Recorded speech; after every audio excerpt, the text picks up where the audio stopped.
3장 6절부터 13절까지 저와 여러분이 한 절씩 교독합니다.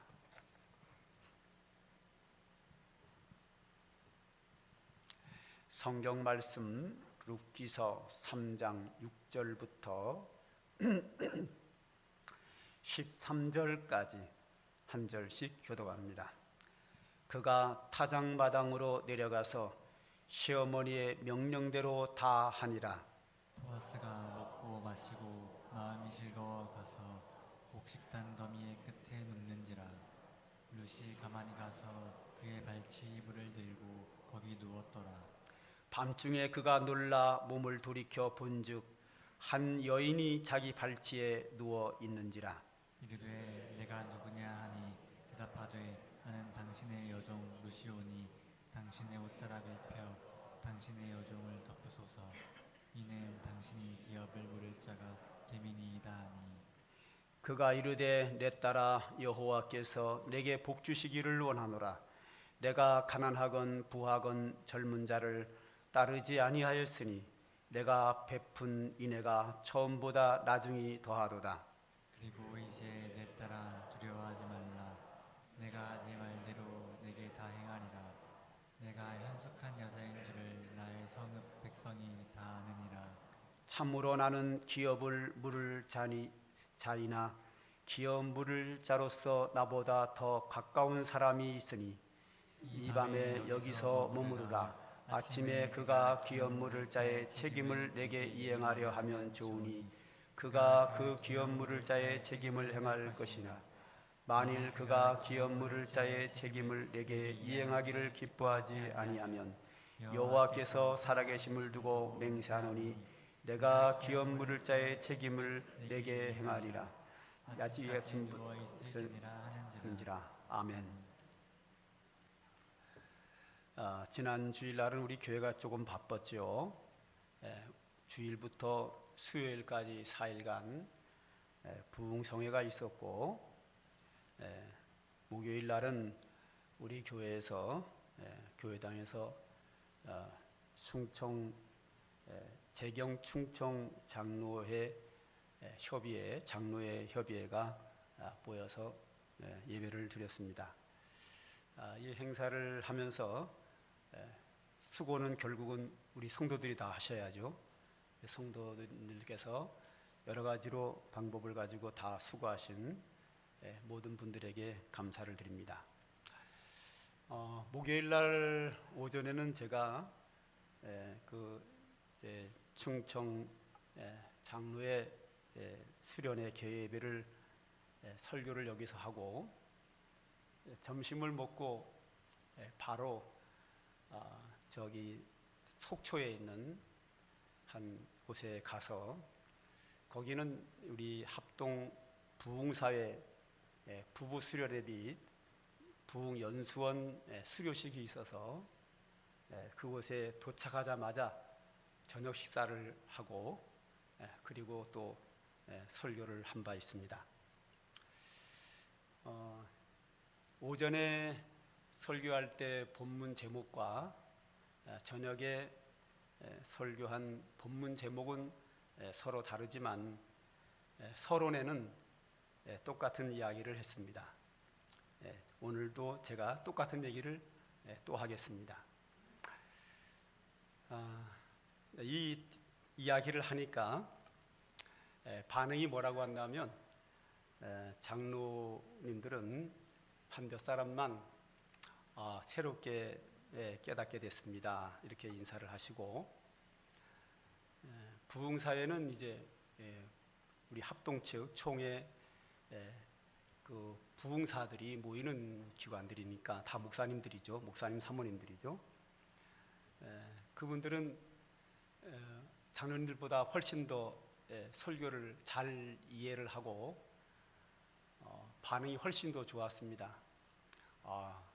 정말 새롭게 깨닫게 돼서 너무 고맙다 이런 말씀을 하게 됐습니다. 제가 어떤 얘기를 했냐면 이런 얘기를 했습니다. 초반부에 디모데후서에 보게 되면 모든 성경은 하나님의 감동으로 된 것으로 교훈과 책망과 바르게 함과 의로 교육하기에 유익하니 이는 하나님의 사람으로 온전케 하며 모든 선한 일을 행하게 할 능력을 갖추려 함이라. 이렇게 했습니다.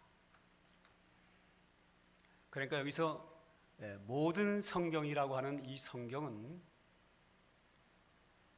신약 성경을 말하는 게 아니라 구약 성경을 말합니다. 즉 창세기부터 말라기서까지를 말하고 있고, 더 강하게 더 얘기를 하면, 더 중심을 얘기하면 구약의 율법과 선지자들의 설교를 말하는 겁니다. 이 이야기를 장로님들이 이해하는데 조금 센스가 좀 느리지만 목사님들은 금방 이해를 합니다. 왜? 신학교 다 배웠기 때문에. 우리 합동치 목사님들은 뭐 더 빨리 이해를 하죠. 왜냐하면 이 모든 성경은 하나님의 감동으로 된 것으로 교훈과 책망과 바르게 함과 의로 교육하기 유익한 책이다 할 때 이 모든 성경이라고 하는 이것을 사도 바울이 로마 감옥에서 그의 제자 디모데에게 한 편지인데, 사도 바울이 이 편지를 보낼 때가 60년도 후반부입니다. 60년도 후반부인데 예수님께서 부활 승천하신 때가, 일단 예수님의 나이대로 계산을 하면 33년도예요. 그리고 30년 후에 이 성경을 기록하게 됩니다.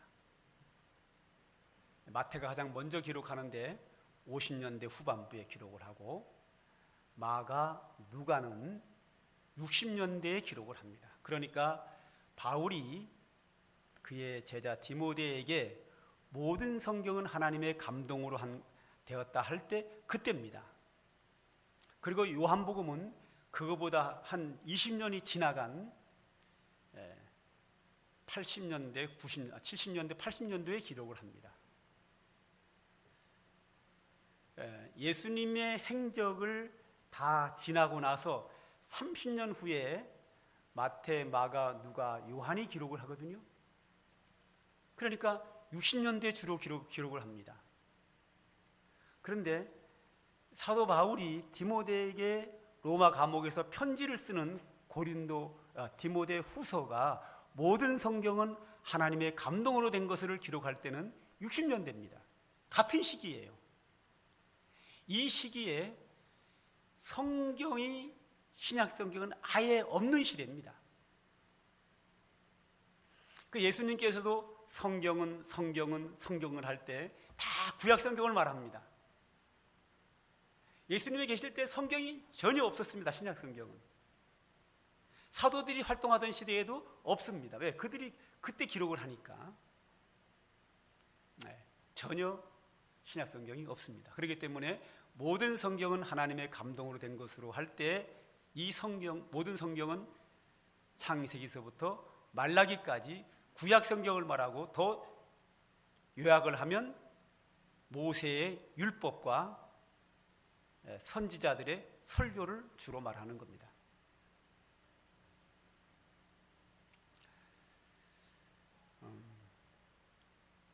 그러나 지금 와서는 그 이후에 성경이 완성이 됐고, 교회가 신약 성경 여기까지가 성경이라고 정해놓은 입장에서 모든 성경은 하나님의 감동으로 되었다라고 하는 이 부분을 유추해서 지금은 우리는 창세기에서부터 요한계시록까지 전체 성경이, 모든 성경은 하나님의 감동으로 된 것으로 교훈과 책망과 바르게 함과 의로 교육하게 유익하니 이는 하나님의 사람으로 온전케 하며 모든 선한 행위를 행할 능력을 갖추게 하려 함이니라. 이렇게 받아들이는 겁니다.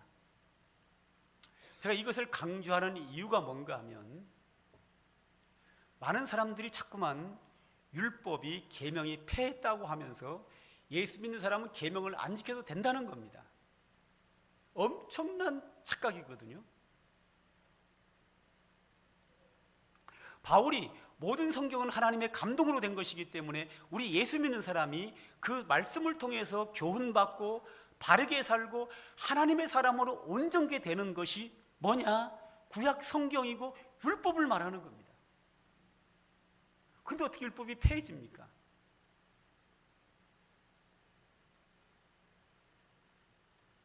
예수님께서도 천지가 없어지기 전에는 율법의 1.1행도 폐하지 않는다고 했거든요.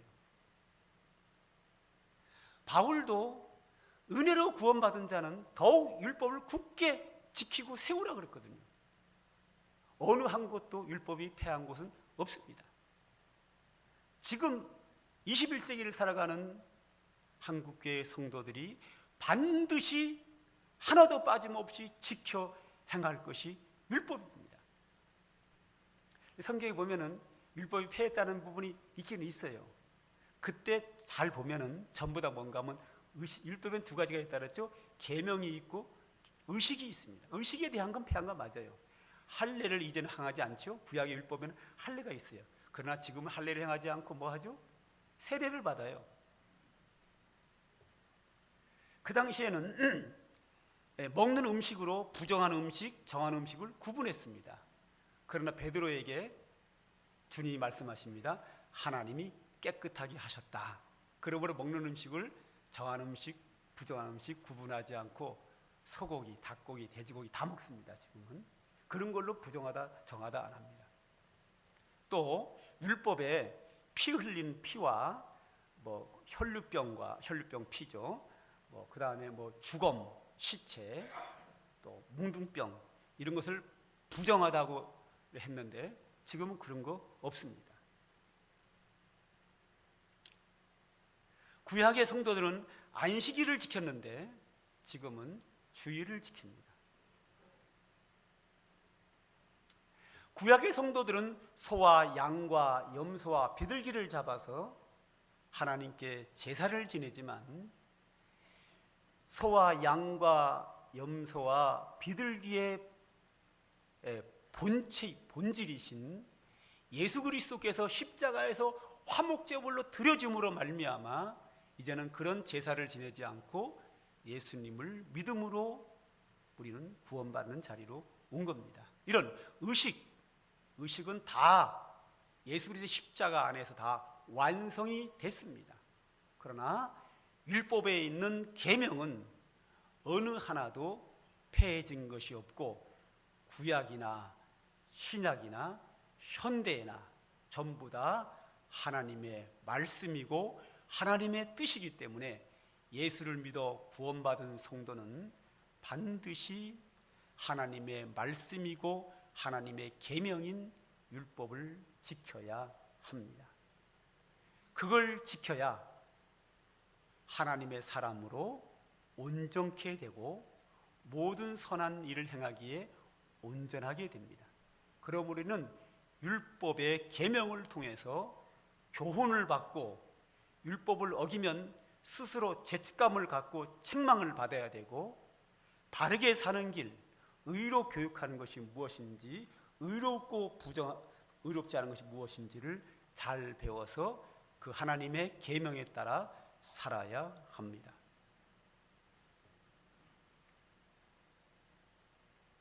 제가 오늘도 이렇게 서두에서 이걸 강조하는 이유는 요즘 제가 율법을 지켜야 된다는 걸 강조를 많이 하니까 성도님들을 딱 표정 보면 알잖아요. 되게 부담을 가지셔요. 부담을 가지시고 또 심한 분은 저 우리 담임 목사님이 율법주의 아니야? 그리고 거부감을 갖는 분도 있는 것을 제가 알고 있고 굉장히 불편해하셔요. 그래서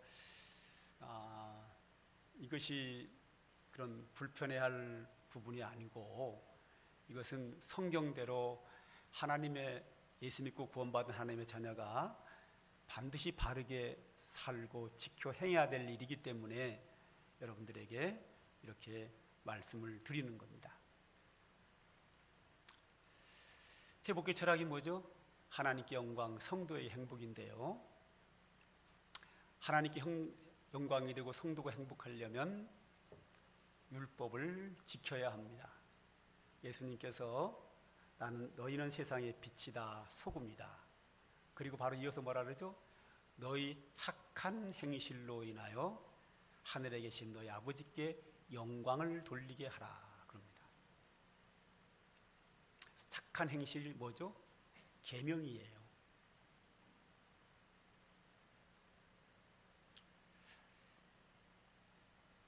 거짓말은 착한 행실이 아니죠. 간음을 행하는 거 착한 행실이 아닙니다. 살인하는 거 착한 행실이 아니죠. 우상 숭배 착한 행실이 아니죠. 계명을 지켜야 하나님께 영광이 되고 세상 사람들에게 칭찬을 받습니다. 성도는 계명을 지켜야 하나님의 사람으로 온전하게 됩니다. 저도 여러분들이 듣기 좋은 얘기만 하고 싶어요. 계명 안 지켜도 되고 옛살 믿고 기도 많이 하고 전도 많이 하면 하나님이 우리를 복 주시고 잘한다. 이렇게 하면 그리고 얼마나 세상 살기 힘듭니까? 하나님 여러분을 사랑하십니다. 우리의 있는 모습 이대로 하나님은 받으시고 우리를 사랑하십니다. 하면서 여러분들에게 위로해 주는 설교를 하고 듣기 좋은 설교를 하면 여러분들과 저와 더 가까워지고 지금보다 교회가 훨씬 빠르게 성장합니다. 저도 알아요. 그런 설교 할 줄도 알고요. 그것은 제가 이 교회 부흥에만 목적이 있다고 하면 저도 그런 설교만 골라서 합니다. 그런데 제 목회 철학은 교회 부흥보다는 하나님께 영광이 되고 여러분들이 하나님의 축복을 행복하게 사는 것이 제 목회 철학이다 보니까 여러분에게 유익한 게 뭐냐? 계명을 지켜야 돼요. 저는 율법주의가 아닙니다. 철저한 은혜 중심의 사람입니다. 하나님의 은혜를 가장 좋아하고 은혜 중에서 예수 그리스도의 십자가의 은혜를 가장 좋아하는 사람입니다. 그래서 제가 주일 낮 예배를 드릴 때 첫 송은 항상 예수님의 보혈 찬송과 회개 찬송을 부릅니다. 오늘만 438장에 들어갔어요. 항상 보혈 찬송을 부르는 이유는 하나님께 예배할 때 예수 그리스도의 십자가의 은혜를 의지하지 않고는 하나님께 예배가 안 돼요. 은혜가 하나님 그리스도의 십자가의 은혜가 없이는 하나님께 예배가 될 수 없어요. 새벽기도 때 마지막 찬송을 부르고 주기도문하고 각자 기도를 하거든요. 마지막 찬송은 항상 예수 그리스도의 보혈 찬송을 제가 꼭 부릅니다. 왜? 하나님께 기도할 때 예수 그리스도의 십자가를 의지하지 않고는 그 기도가 응답되지 않아요. 저는 철저한 은혜 중심의 사람입니다. 예수 그리스도의 십자가의 은혜 외에는 의로워질 수 없고 구원받는 길이 없습니다. 그 십자가의 은혜를 통해서만이 하나님께 나갈 수 있고 하나님의 은혜를 받을 수 있는 철저한 보수주의 은혜 중심의 사람입니다. 그러나 예수 그리스도의 한량없는 은혜, 십자가의 은혜로 인하여 하나님의 자녀가 된 성도는 하나님이 우리에게 주신 계명인 율법을 철저하게 지켜야 합니다.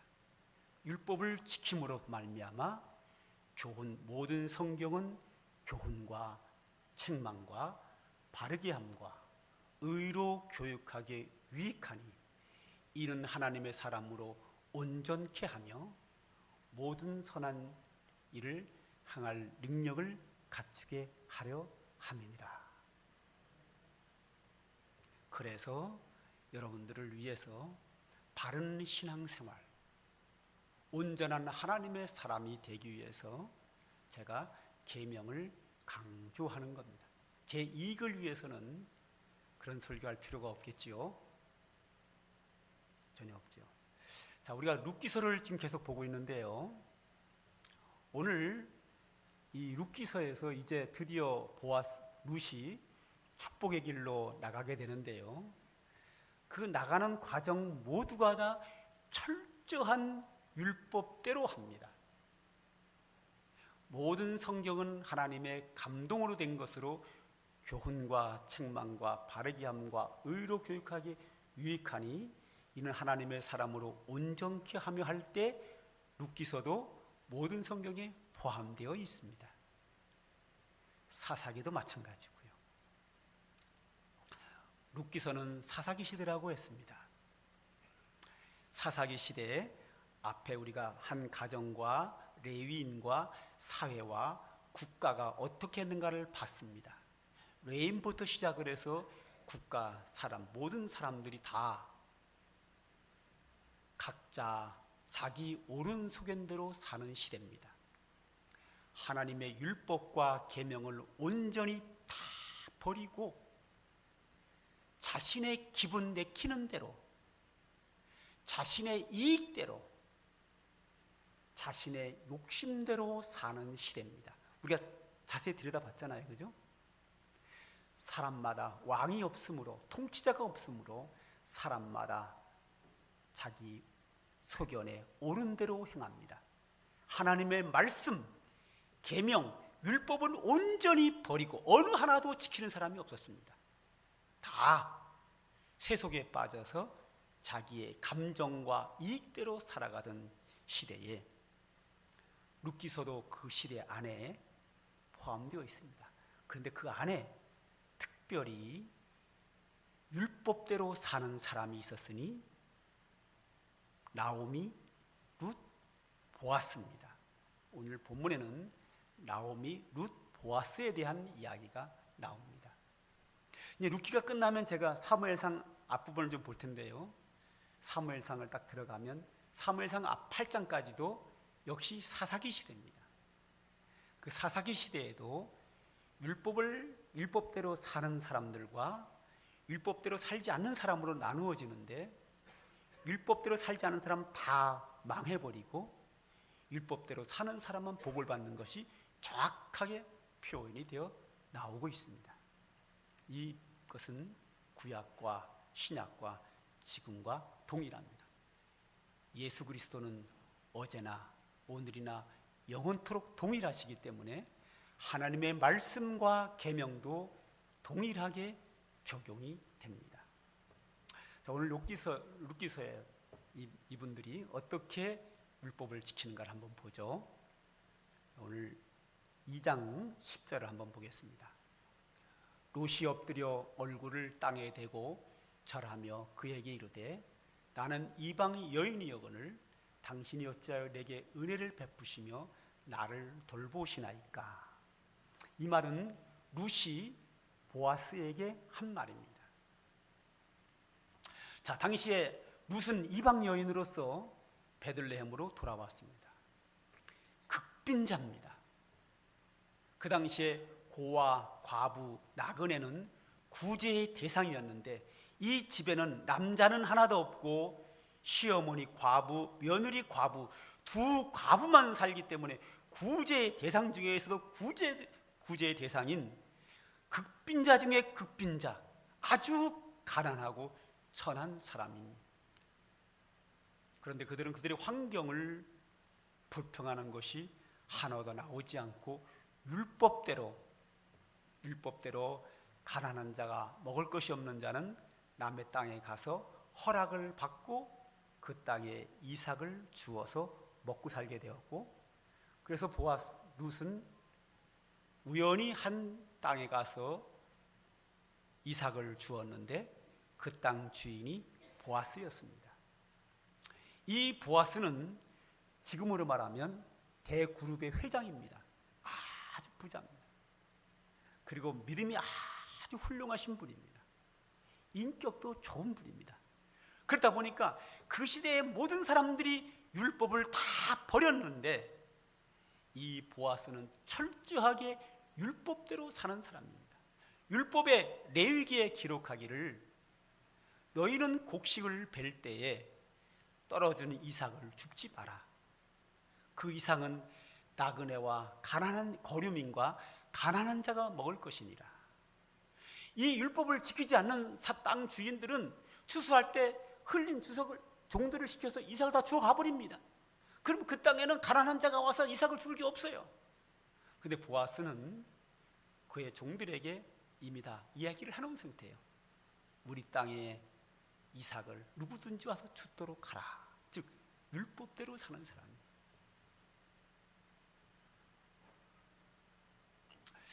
자, 그 율법대로 사는 믿음의 사람 보아스의 땅에서 룻이 이렇게 이삭을 줍는데, 룻만 그 땅에서 이삭을 줍는 게 아니라 다른 여인들도, 가난한 자들이 거기에 와서 이삭을 줍습니다.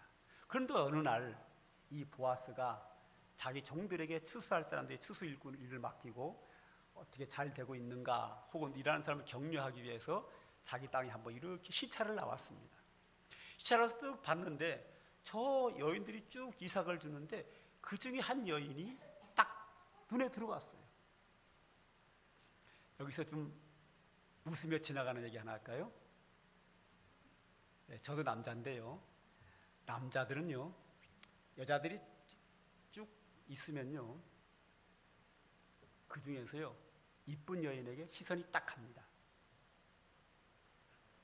남자들은 다 그렇습니다. 혹시 안 그런 남자분 계셔요?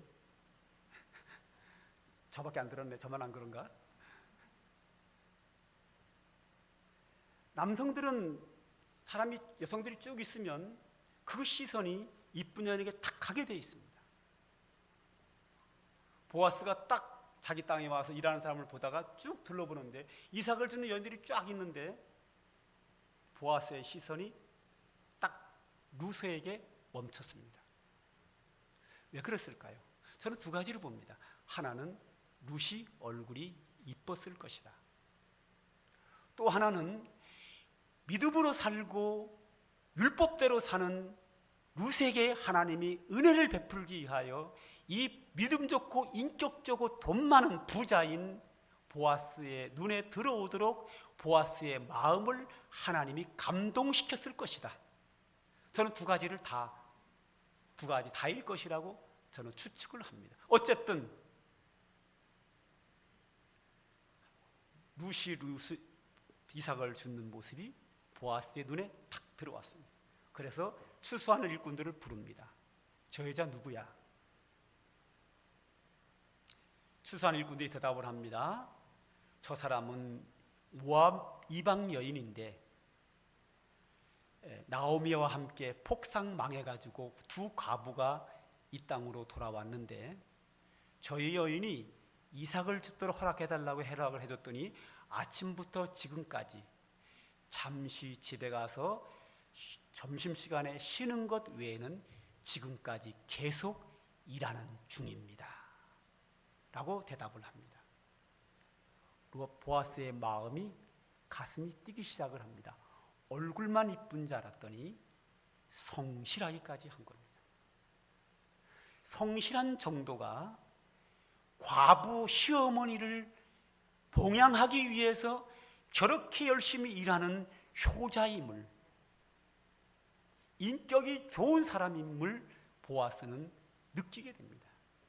감동이 옵니다. 그래서 추수꾼들을 모아놓고 명령을 내립니다.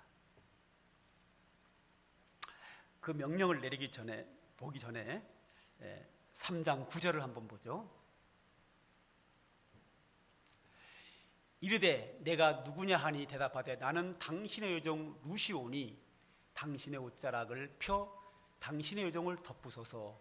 이는 당신이 기업 물을 자가 됨이니라.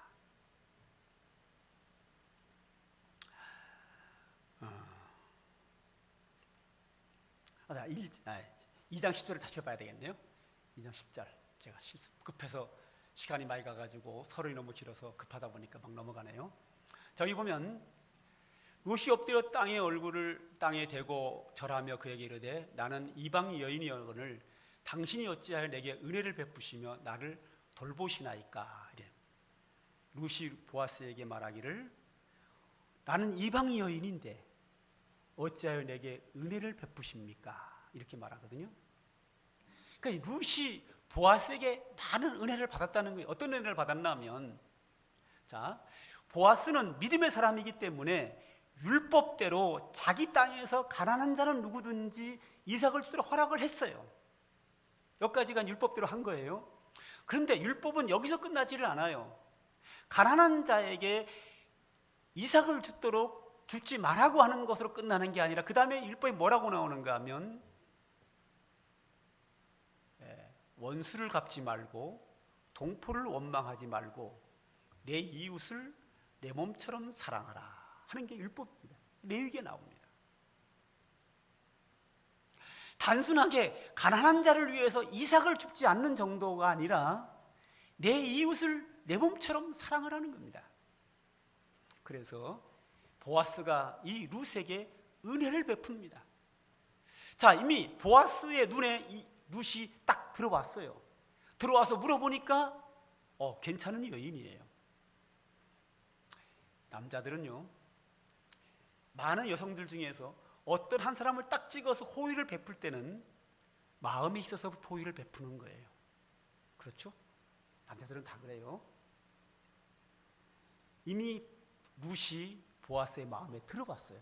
그래서 호의를 베풉니다. 어떤 호의를 베푸는가 하면 추수꾼들에게 명령을 내립니다.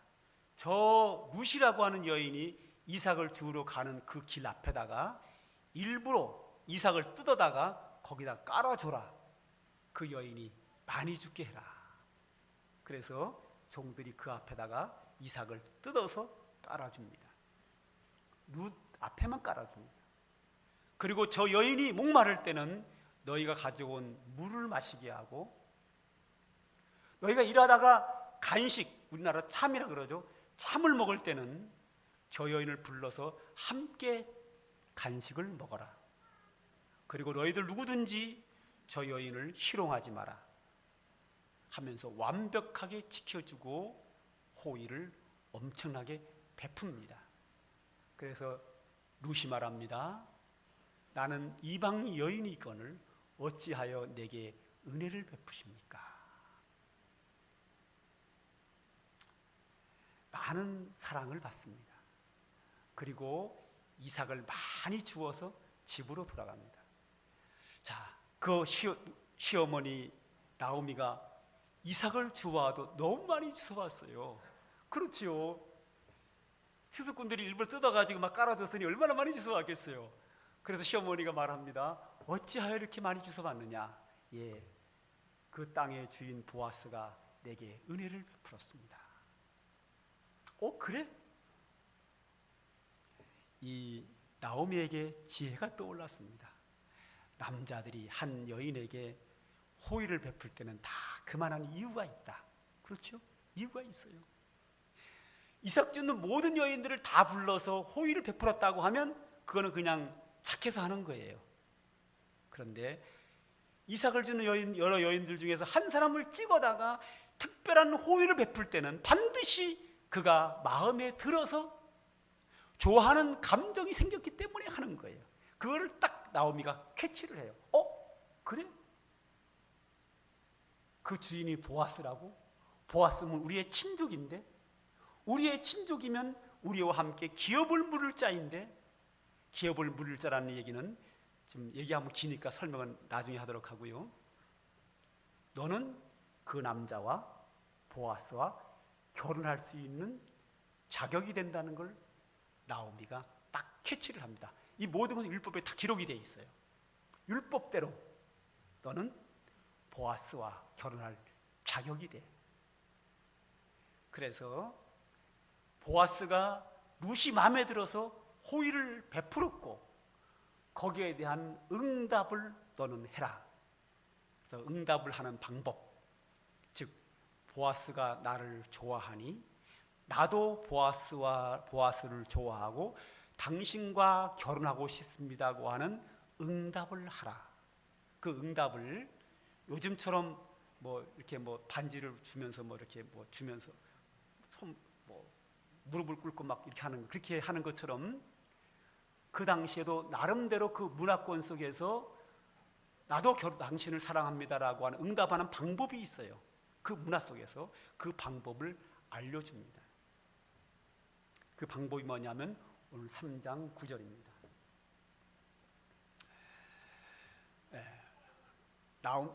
보아스가 룻에게 말합니다. 이르되 내가 누구냐 하니 대답하되 나는 당신의 여종이 오니 당신의 옷자락을 펴 당신의 여종을 덮으소서. 이는 당신이 기업 물을 자가 됨이니이다 하면서 이제 룻이 그 제스처를 취합니다. 그러니까 이 보아스가 얼른 알아듣고 그래 내가 너와 결혼하리라 하는 이야기를 합니다. 자, 3장 11절입니다. 이제 내 딸아 두려워하지 말라. 내가 내 말대로 내게 행하리라. 내가 현숙한 여자인 줄을 나의 백성이 다 아느니라. 이 부분을 제가 다음 주일날 설명할 건데요. 이 말을 그냥 결론만 얘기할게요. 그래, 내가 너와 결혼하겠다. 그러나 율법에 따라서 절차를 밟아야 한다. 감정적으로 내가 너와 함께 잠을 자거나 동침을 하거나 감정적으로 내가 너와 결혼하지 않겠다. 내가 너와 결혼하는 거 약속은 하는데 율법의 절차를 다 따르겠다. 그 말입니다. 그리고 나서 이제 내일 볼 다음 주에 볼 4장에서 그 절차를 다 따르는 내용이 4장입니다. 그리고 4장에서 결혼을 하게 됩니다. 오늘 이 나오미, 룻, 보아스는 어느 한 부분도 율법대로 하지 않은 것이 하나도 없습니다. 모든 것은 율법대로 하는 자들에게 하나님의 인도하심과 하나님의 축복이 있습니다. 율법은 하나님께서 그의 백성들과 그의 자녀들을 힘들게 하려고, 부담스럽게 하려고 짐을 지워주기 위해서 주신 것이 아니라 예수 그리스도의 은혜로 하나님의 자녀가 되고 하나님의 백성이 된 자들이 하나님이 거룩하신 것처럼 그의 자녀들이 거룩하고 바른 삶을 살아서 그 자녀들로 인하여 하나님이 영광을 받으시고 하나님이 그들에게 은혜와 복을 주기 위해서 우리에게 율법을 주셨습니다. 결론적으로 율법은 사랑하는 자녀들을 힘들게 하기 위하여 부담을 주기 위해서 주신 것이 아니라 하나님의 자녀들이 하나님의 자녀답게 바른 삶을 살고 그 자녀들에게 복을 주시기 위하여 은혜로 주셨습니다. 우리는 이 하나님이 은혜로 우리에게 주신 이 계명을 저버리고 하나님의 은혜 받기는 아주 어렵습니다.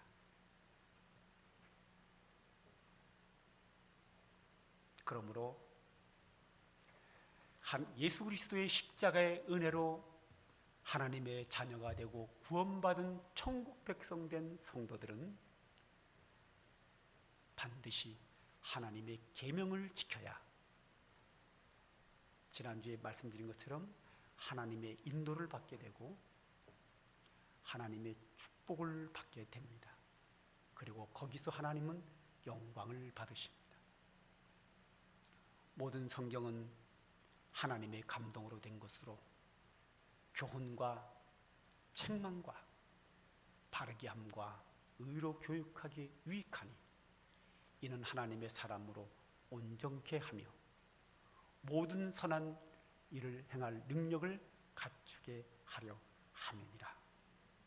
오늘도 이 말씀을 우리의 가슴 속에 담고 하나님이 기뻐하는 하나님의 자녀의 삶, 축복되고 행복한 삶을 살아가는 우리 모든 성도가 되시기를 주님의 이름으로 축원합니다.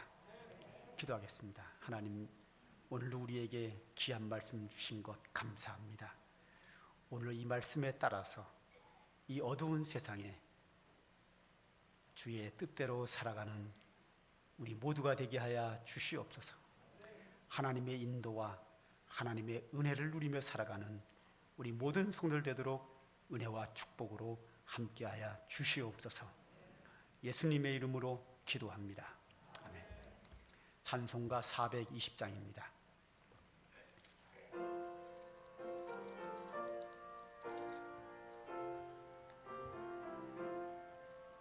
너 성결케 위해 늘 기도하며 너 주 안에 있어 늘 성경 보고 온 형제들 함께 늘 사귀면서 일하기 전마다 너 기도하라. 너 성결케 위해 내 머리 숙여 저 은밀히 계신 내 주께 빌라. 주 사귀어 살면 주 닮으리니 널 보는 이마다 주 생각하라.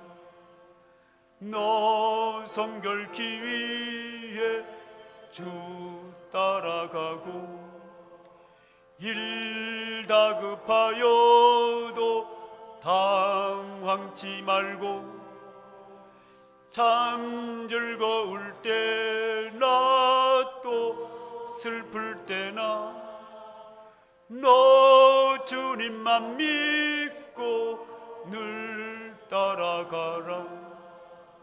너 성결케 위해 늘 기도하며 내 소원을 주께 다 맡기어라. 너 성령을 받아 주 섬겨 살면 저 천국에 가서 더 잘 섬기리. 아멘. 축도합니다.